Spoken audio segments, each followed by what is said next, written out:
March 31st. This garden I put in, I'm going to say 2 years ago. Last year was the first spring of it. So I guess this is the second spring for this garden. I put it in specifically for the bees.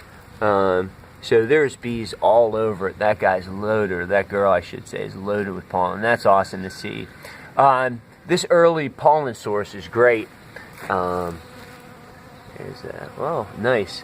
They're all over these, and that's so great. Last year, because both my hives died, I didn't know how effective this would be, so I kind of felt like, oh crap, I did all that work for nothing.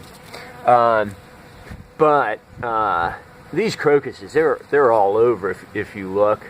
And that's awesome. I don't want to accidentally step on them. I think I may have. I planted some in the grass. I did this all over, just kind of a test. Over in Europe, some people do it in this country. Over in Europe, people will do their whole yard in crocus. And the idea is it'll bloom, so you have that early color in the spring where everything's kind of ugly. I'll show you my other gardens, and they're ugly. But you do your whole yard, and then by the time you're ready to cut, they're done. And you just mow over them.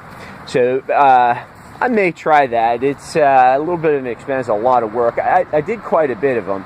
I probably planted close to 1,000 crocus, and they're spreading, which is nice. Spreading in some areas where the ground's hard, like the clay. They're surviving, but they're not thriving. I'll just show you a couple other things. Oh, yeah, this right here. This is hyacinth. So I companion planted. I planted a bunch of bulbs. So there's hyacinth all through here. I don't want to get in the way. So that's going to be a nectar source here in hopefully a week or two. Some of these are pretty close to, they're going to bloom over on the septic tank. Some are more ready. They're closer, I think, because of the warmth from the decomposition of manure. I forget. Today's date is March 31st. I forget if I said that. I like to do this for my own record so I look like what was going on. So kind of compare year to year. But this is great. One beehive's thriving. Obviously, there's tons of bees. So I'm going to say at this point, there's still some cold nights in the 20s. But the numbers look good. I think they're laying eggs. Oh, and another thing. I'm kind of distracted, I guess. This bed, after the spring flowers, is strawberries. So these are strawberries. They flower as well. They get blossoms. The bees work them. And then I have a food source. I eat them. And my take is, my wife might disagree with me, I just grow so much that if the birds eat it, I don't care. I have strawberries everywhere. I have berries everywhere. Those, they don't look like much.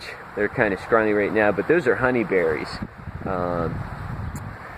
I guess most people consider them Russian. This variety is more Japanese.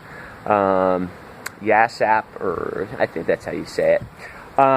They get like a blueberry early spring.